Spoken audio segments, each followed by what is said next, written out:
이제 우리 한번 하나님의 말씀을 같이 찾도록 하겠습니다. 로마서 8장 26절부터 34절까지 말씀입니다. 로마서 8장 26절부터 34절까지 저와 여러분이 한 절씩 교독하도록 하겠습니다.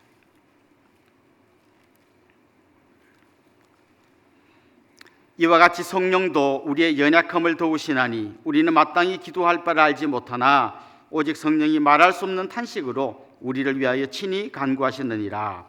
마음을 살피시는 이가 성령의 생각을 아시나니 이는 성령이 하나님의 뜻대로 성도를 위하여 간구하심이니라. 우리가 알거니와 하나님을 사랑하는 자 곧 그의 뜻대로 부르심을 입은 자들에게는 모든 것이 합력하여 선을 이루느니라. 하나님이 미리 하신 자들을 또한 그 아들의 형상을 본받게 하기 위하여 미리 정하셨으니 이는 그로 많은 형제 중에서 맏아들이 되게 하려 하심이니라. 또 미리 정하신 그들을 또한 부르시고 부르신 그들을 또한 의롭다 하시고 의롭다 하신 그들을 또한 영화롭게 하셨느니라. 그런즉 이 일에 대하여 우리가 무슨 말 하리요? 만일 하나님이 우리를 위하시면 누가 우리를 대적하리요? 자기 아들을 아끼지 아니하시고 우리 모든 사람을 위하여 내주시니가 어찌 그 아들과 함께 모든 것을 우리에게 주시지 아니하겠느냐? 누가 능히 하나님께서 택하신 자들을 하나님이시니 누가 정죄하리요? 죽으실 뿐 아니라 다시 살아나신 이는 그리스도 예수시니. 같이 읽읍시다. 그는 하나님 우편에 계신 자요 우리를 위하여 간구하시는 자시니라. 아멘. 제가 어릴 때만 해도요, 대부분의 가정에 방이 한 칸 아니면 두 칸밖에 없었습니다. 그래서 가족들이 거의 한 방에 아니면 두 방에 이렇게 나눠서 살았습니다. 학생들이 밤에 공부하려고 하면 나머지 가족들이 불 꺼야 잠을 잘 수 있으니까 빨리 불을 끄라고 합니다. 공부 더 하라고 하는 게 아니라 빨리 불 꺼라, 우리 자야지. 그 공부하는 학생들이 한 가지 소원이 있습니다. 나도 공부하는 공부방이 있으면 좋겠다. 조금 사는 집은 이제 공부방이 있습니다. 근데 웬만한 집은 다 한 방이에요. 그래서 누가 뭘 하는지 몇 시에 자는지 굳이 알려고 할 필요 없습니다. 그냥 불 끄면 다 같이 자는 거고 그냥 확탁 삽니다.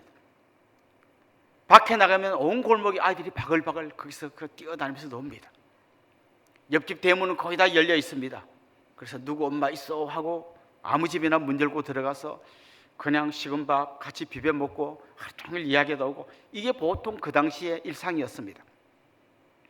그때 우리가 꿈꾸었던 것, 나도 내 방이 있으면 좋겠다, 좀 독립된 내 공간이 있으면 좋겠다, 그런 소원들이 많았는데요, 지금 전 국민이 그 소원을 다 이루었습니다.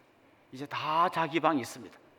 아무도 아들이 방에서 뭐 하는지 딸이 뭐 하는지 확인할 길이 없어서 방에 다 자기 방에 들어갑니다. 또 들어가면 혼자서 충분히 시간을 보낼 거리들이 다 기다리고 있습니다. 컴퓨터 켜면 인터넷이 되고 핸드폰으로 온갖 거, 음악도 들을 수 있고 뭐 드라마도 볼 수 있고 오만 거 다 할 수 있습니다. 그러니까 전부 각자 삽니다. 1인 가구가 급증하고 있습니다. 이렇게 집을 많이 짓는데 도대체 사람들이 왜 집이 없다 하냐? 이제 4명 살던 사람이 2명씩 살고 1명씩 살고 다 1명씩 사는 세상으로 바뀌어가고 있습니다. 이제 남의 집에 한번 가려면 몇 번의 인증을 거쳐야 합니다. 비밀번호를 누르든지 뭐 인터폰을 하든지 겨우 들어갈 수 있습니다. 이제 프라이버시를 침해한다, 사생활을 침해한다, 이건 굉장히 심각한 죄가 됩니다. 철저하게 독립적으로 살아갑니다. 그래서 누가 내 사는데 자꾸만 끼어드는 거 다 없어졌습니다. 너무 좋은 세상이 되었어요. 그런데 한 가지 부작용이 생겼습니다. 너무 외로워요. 외로운데 너무 외로워요. 우울증이 급증하고 있습니다. 옛날에 우리나라에 우울증이란 단어를 아는 분도 없었어요. 지금은 우울증이 급증하고 있습니다. 특별히 코로나를 지나면서요, 우리나라 우울증 환자가 급증하고 있고 또 스스로 생을 마감하는 사람들의 숫자가 급증한다는 뉴스가 계속 나오고 있습니다. 특히 20대, 30대 여성들 굉장히 위험합니다. 특별히 이 외로움이 아주 심해질 때가 언젠가 하면 몸이 아프다거나 자기 인생에 어떤 문제가 생겼을 때요, 누구랑 이야기할 데가 없어요. 옛날에 같이 모여 살 때는 심각하게 했으면 야, 너 무슨 일 있어? 아니 별일 없는데 말해봐. 사실은 어쩌고 저쩌고. 아이고 괜찮아 뭐 이러면서 이야기가 되는데 혼자 그냥 밖에서 고민하고 혼자 그냥 생각하고 누구 하나 마음 터놓고 이야기할 사람이 없습니다. 점점 외로워지고 우울해집니다. 그리고 그게 점점 이제 악화됩니다. 우울한데 문제는 더 생기니까 더 우울하고. 우울한 분들의 특징이 있어요. 빛을 싫어합니다. 커튼을 닫습니다. 혹시 여러분 중에 좀 우울함이 있는 분 있다면요, 첫 번째가 햇빛을 봐야 돼요. 그런데 안타깝게도 우울한 분들은 햇빛을 차단해요. 더 우울해져요. 이런 심각한 문제들이 뭐 우울증까지는 안 갔지만 이런 심각한 문제, 외로움, 누구랑 얘기할 수 없는 이런 안타까운 문제들이 점점 심각해지고 있습니다. 이 넓은 우주 가운데 그냥 나 혼자 톡 던져져 있는 것처럼 느끼실 때가 많이 있습니다. 특별히 자기 인생에 고난이 찾아오면 이제 이런 문제가 더 심각해집니다. 누구랑 얘기할 사람이 없어요. 혼자서 그냥 그 고난이라는 파도 앞에서 그 어마어마한 파도가 오는데 혼자 그 파도와 싸우려니까 싸울 힘이 없는 거예요. 그럴 때 정말 누구 하나 내 마음 알아주는 사람이 없구나, 깊은 좌절과 실망이 사람들을 뒤덮게 되는 거죠. 이 혼자 남은 이 시간에 마지막 종착역에 어떤 생각이 드냐면 하나님도 나한테 관심이 없구나. 친구들만 관심이 없는 게 아니라 하나님도 나한테 관심이 없구나. 이게 우리를 가장 힘들게 합니다. 욥이 고난 가운데 들어갔을 때 마지막 몸부림치는 주제가 뭡니까? 하나님 계신 건 알겠는데, 하나님 분명히 계신 건 알겠는데 앞을 봐도 뒤를 봐도 옆을 봐도 하나님이 보이지 않는구나. 이 고난의 현장에서 우리 아들, 딸 10명이 다 죽고 우리 아내가 나를 저주하고 도망가 버리고 친구들은 네 죄 때문에 그렇다고 손가락질하는 이 절망의 상태에서 하나님 도대체 뭐하고 계시는가? 이게 특별히 그리스도인들을 가장 힘들게 하는 주제입니다. 오늘 우리가 읽은 이 본문을 기록한 바울은 이 로마서 8장을 읽다 보면 자기가 지금 어떤 상황인지를 이야기하는데요, 그는 지금 도살장에 끌려가는 양 같다 이렇게 이야기합니다. 도살장에 양들이 끌려갑니다. 앞에 양들이 한 명 한 명 들어가서 이제 죽어갑니다. 내 차례가 다가옵니다. 그는 지금 죽음 앞에 놓여 있습니다. 누구 하나 자기를 도와줄 그런 사람이 없습니다. 그는 혼자 내동댕이 쳐 있습니다. 오늘 우리가 읽은 로마서 8장은 바로 그런 상황에서 기록된 말씀입니다. 그는 도대체 하나님이 어디 계시느냐고 이야기하지 않습니다. 오늘 본문에서 보면 그는 28절에서 이렇게 말합니다. 우리가 알거니와 하나님을 사랑하는 자 곧 그의 뜻대로 부르심을 입은 자들에게는 모든 것이 합력하여 선을 이루느니라. 그는 지금 혼자 내동댕이 쳐 있고 도살장에 끌려가는 양 같은 상황이 있지만 이런 고백을 합니다. 하나님을 사랑하는 사람 곧 하나님의 뜻대로 부르심을 입은 자들에게는 모든 것이 합력하여 선을 이룬다. 무슨 말입니까? 지금 내 눈앞에 있는 고난도 아픔도 결국은 이게 다 합력해가지고 선을 이루는 하나의 도구가 될 거다는 거예요. 놀라운 고백입니다. 지금 내가 겪는 이 외로움, 아픔, 갈등, 슬픔, 이게 결국은 내 삶을 바꾸는 어떤 에너지로 쓰여질 거라는 고백을 그가 하고 있습니다. 사실 이런 이야기는 성경 말고도 우리가 많이 들을 수 있습니다. 흔히 긍정의 심리학이라 그러죠. 잘 될 거야, 잘 될 거야, 쨍 하고 해 뜰 날 돌아올 거야, 산호라면 언젠가 좋은 날 올 거야. 뭐 유행가도 나오고 사람들도 나오고 심리학자들도 나와가지고 잘 된다고 계속하면 우주의 기운이 모여가 다 잘 된다, 이런 황당한 얘기를 하는 분들도 있습니다. 그런데 왜 어떻게 해서 내가 잘 되는지를 설명해 주는 사람은 없어요. 그냥 잘 된다는 거예요. 그냥 무조건 잘 된다는 거예요. 그럼 무슨 이유로 어떤 과정을 거쳐서 잘 되는지를 설명해 주는 사람은 없습니다. 그런데 오늘 이 본문은 긍정의 심리학과는 전혀 다른 이야기입니다. 살다 보면 언젠가는 좋은 날이 온다, 그런 얘기가 아닙니다. 반드시 내 삶의 이 모든 고난과 아픔을 다 버무려 가지고 가장 아름다운 걸로 만들어 낼 분이 계시다는 거예요. 그 일을 하고 있는 분이 계시다는 거예요. 그분이 누굽니까? 그분이 바로 하나님이십니다. 오늘 본문에서는 그 하나님, 우리가 흔히 말할 때 삼위일체 하나님이라고 하는데 그 하나님이 구체적으로 어떤 일 하시는지, 성부 하나님이 어떤 일 하시는지, 성자 예수님이 어떤 일 하시는지, 성령님이 어떤 일 하시는지를 아주 상세하게 설명하고 있습니다. 특별히 성부, 성자, 성령 하나님이 합력해서 선을 이룬다는데 도대체 그 선이 뭔가를 오늘 본문이 이야기합니다. 오늘 본문 30절에 보면 이런 말씀이 나옵니다. 또 미리 정하신 그들을 또한 부르시고 부르신 그들을 또한 의롭다 하시고 의롭다 하신 그들을 또한 영화롭게 하셨느니라. 여기 잘 보십시오. 아주 중요한 신학적인 개념들이 나옵니다. 그 앞에 보면 미리 아신이라는 표현이 나오는데 미리 아셨고 미리 정하셨고 부르시고 의롭다 하시고 영화롭게 하십니다. 그러니까 우리가 구원받는 거는요, 그냥 단순간에 구원받는 것이지만 넓게 펼쳐보면 이 온 긴 과정을 통해서 구원받는 거예요. 하나님 우리를 미리 아셨어요. 이 태초에 하나님이 천지를 창조하시기 전에 하나님 여러분 알고 계셨어요. 그리고 하나님의 아들 딸로 그때부터 정하셨어요. 그리고 때가 되면 부르십니다. 부르신 그들을 예수 그리스도의 은혜로 의롭다 해주십니다. 우리 칭의라고 그러죠. 의롭다고 해주십니다. 그리고 의롭다신 그 의롭다한 상태로 놔두는 게 아니라 마지막 우리가 도달할 결론이 뭔가 하면 영화입니다. 영화가 뭔가 하면 예수님 닮은 점도 없고 흠도 없는 완벽한 존재로 우리를 만들어 가시는 거예요. 그 만들어 가는 과정을 우리가 거룩할 성자 될 하자 성화의 과정이라고 합니다. 원래는 교회는 다녔지만 엉망진창인 사람이 하나님이 우리를 위해서 준비하신 수많은 과정들을 거쳐 가다 보면 정말 주님 닮은 사람으로 바뀌어 가는 거예요. 저는 여기 있는 분들이 한 80쯤 되면 그분의 삶에서 향기가 나면 좋겠습니다. 나도 저 권사님처럼 저 장로님처럼 저렇게 나이 들어가고 싶다. 이게 하나님 우리를 빚어가시는 과정이에요. 여러분 칼 한 자루를 만들려면 어떤 과정을 거쳐야 하는지 아시죠? 그 원강을 녹여가지고 그냥 큰 이 쇠 덩어리로 만듭니다. 그걸 또 녹여가지고 이걸 만들어내가지고 두드리고 때로는 뜨거운 불에 확 했다가 찬물에 팍 넣었다가 수없이 담금질을 하고 때리고 불리고 뭐 불림 풀림 담금질 오만 과정을 다 거치고 두드려갖고 한 자루 칼이 나오는 거예요.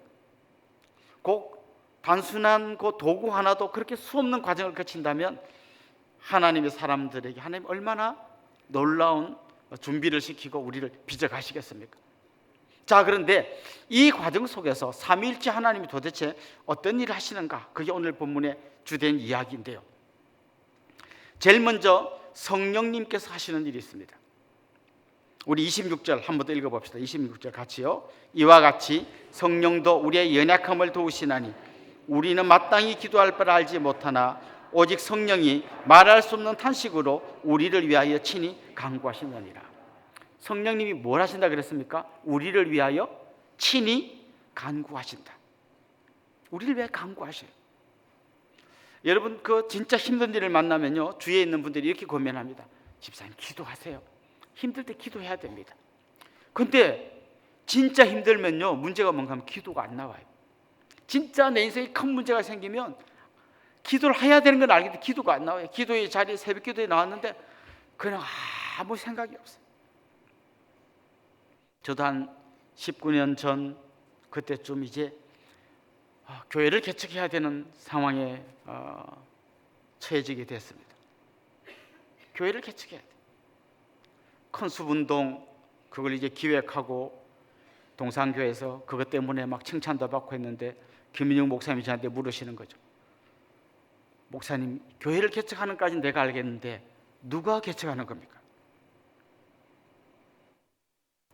누군가는 해야 되겠죠, 목사님. 목사님이 기획했으니까 목사님부터 개척을 해보세요. 눈앞이 새카매졌어요. 그날부터 기도를 하는데요, 주님, 한 시간이 그냥 가는 거예요. 한마디도 나오질 않아요. 뭘 기도해야 될지도 모르겠어요. 근데 나중에 알게 된 사실은 뭔가 하면 그런 순간에 성령님이 나를 위해서 기도하고 있다는 거예요. 성령님은 나한테 뭐가 필요한 걸 제일 잘 아셔요. 우리는 기도할 때 우리 욕심대로 구합니다. 막 이것도 해주고 저것도 해주고 그냥 대박나게 해달라고 기도하는데 성령님은 아셔요. 그렇게 우리가 기도한 대로 다 되면 위험하다는 것도 아셔요. 그래서 성령님은 우리한테 제일 좋은 내용으로 기도를 해주셔요. 그리고 그 기도는 하나님 아버지와 소통된 기도이기 때문에 100% 응답되는 기도예요. 아마 여러분 중에 이런 분 있을 겁니다. 진짜 힘들어서 기도도 안 나와갖고 그 널브러져 있었는데 어느 날 보니까 힘이 나요. 그렇게 생각합니다. 아, 시간이 지나면 다 해결되는구나. 아니요, 시간이 지나서 저절로 해결된 게 아니에요. 성령님께서 말할 수 없는 탄식으로 여러분을 위해 기도하신 거예요. 그리고 그 기도가 응답되어서 나도 모르는 사이에 해결된 거예요. 지금도 성령님은 여러분을 위해서 탄식하면서 기도하고 있습니다. 그 힘으로 우리가 사는 거예요. 우리 복음송 중에 그런 곡이 있지 않습니까? 누군가 날 위하여 기도하네. 누군가 날 위하여 누군가 기도하네. 아무리 목사님이 기도해 주시고 권사님이 기도해 주시고 누군가 기도해 주겠지. 맞아요, 그분들이 기도해 주시는데 그 전에 성령님께서 우리를 위하여 말할 수 없는 탄식으로 기도해 주신다는 거죠. 내 마음을 아는 사람 이 세상에 한 명도 없어요. 한 명도 없다고 생각하는 사람이 자살의 그 위험 증후군에 들어가는 거예요. 근데 여러분, 한 명도 없던 그때에도 나를 위해 기도해 주는 한 분이 계셔요.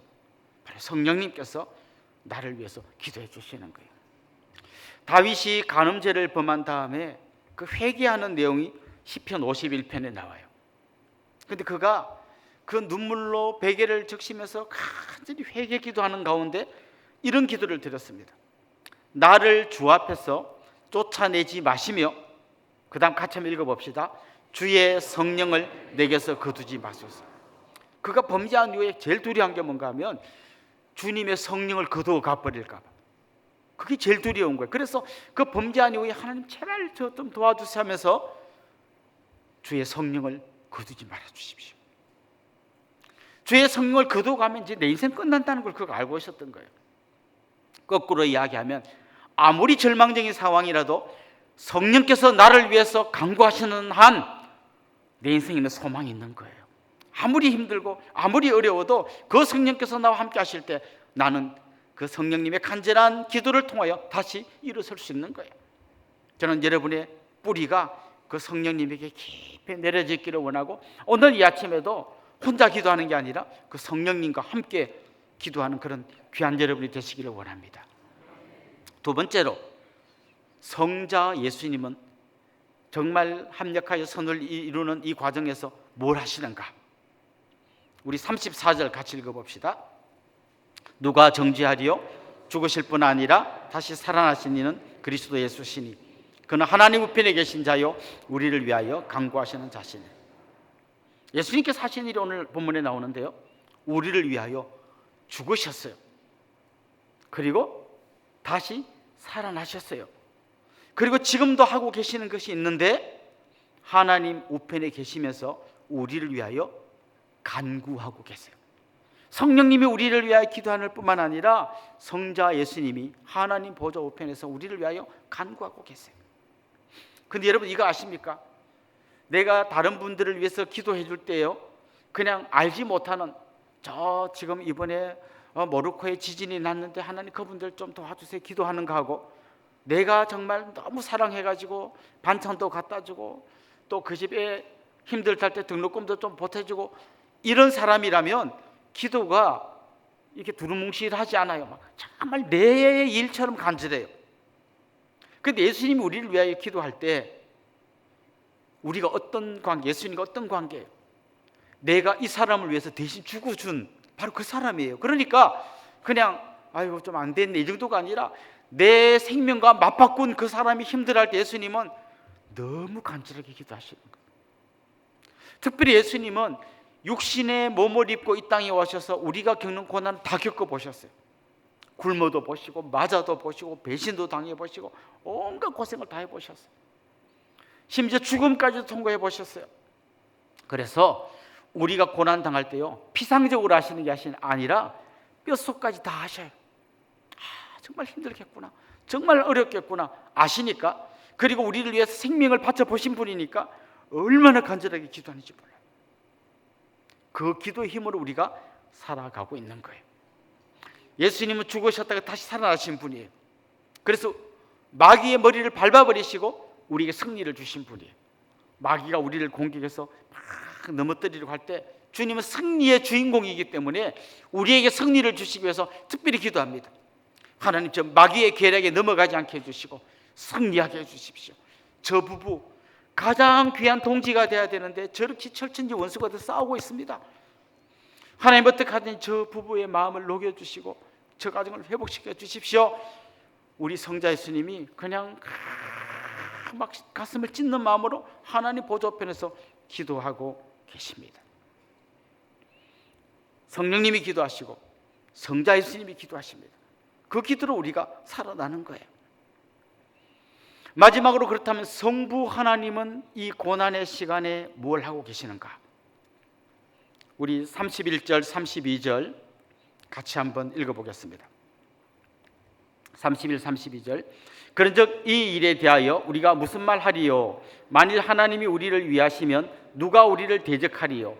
자기 아들을 아끼지 아니하시고 우리 모든 사람을 위하여 내주시니가 어찌 그 아들과 함께 모든 것을 우리에게 주시지 아니하겠느냐? 성자 예수님, 성령님의 기도를 들으시는 성부 하나님 어떤 분이신가 하면 자기 아들도 아끼지 않고 주신 분이에요. 그분이 우리가 기도할 때 주님, 정말 내가 이 문제가 중요합니다 할 때 아들은 주지만 그거 못 줘, 이렇게 하지 않는다는 거예요. 아들을 주신 분이 뭘 아끼겠느냐 하는 거예요. 그런 간절함으로 성부 하나님께서 우리의 기도에, 성자 예수님의 기도에, 성령님의 기도에 응답해 가신다는 것입니다. 여러분 혹시 그 삼중주 음악을 들어보셨습니까? 뭐 예를 들면 현악 삼중주, 바이올린, 비올라, 첼로, 뭐 이런 현악 삼중주 있습니다. 그 악기 소리는 다 달라요. 바이올린 소리가 다르고 비올라 소리가 다르고 첼로 소리가 달라요. 근데 각자 연주하는데요, 그 연주가 합쳐지면 너무 아름다운 화음으로 연주가 되는 거예요. 성부 하나님이 하시는 일이 있고 성자 예수님이 하시는 일이 있고 성령님이 하시는 일이 따로 있는 것 같지만 이게 아름다운 삼중주가 되어서 아름다운 화음을 만들어서 우리 인생 가운데 지금 들려오고 있는 거예요. 그런데 마치 이런 그림 같아요. 삼위일체 하나님이 어떻게 누구를 위해서 일하시는가 하면요, 이렇게 우리를 한 자리에 모아놓고 우리를 위해 일하는 게 아니라 한 사람 한 사람을 위해서 그 삼위일체 하나님이 일하시는 거예요. 마치 저 세종문화회관을 통으로 다 빌려가지고 세계적인 연주자가 와가지고 연주를 하는데 우리 한 명을 앉혀놓고 연주를 하는 거예요. 이 빌리면 어마어마하고 저 사람도 올려면 비행기 값이고 어마어마하게 나 한 명을 위해서 하는 거예요. 그것처럼 성부, 성자, 성령 삼일체 하나님이 나 한 사람을 위해서 이 환상적인 삼중주를 지금도 연주하고 계시는 거예요. 저는 여러분이 그 아름다운 삼중제에 맞춰서 기쁨의 찬송을 부르면 좋겠고요, 그 연주 소리를 들으며 기도하면 좋겠고요, 절망의 시간에 삼일체 하나님의 이 아름다운 삼중주가 여러분을 일으키는 그런 놀라운 역사가 일어날 수 있기를 주님의 이름으로 축원합니다.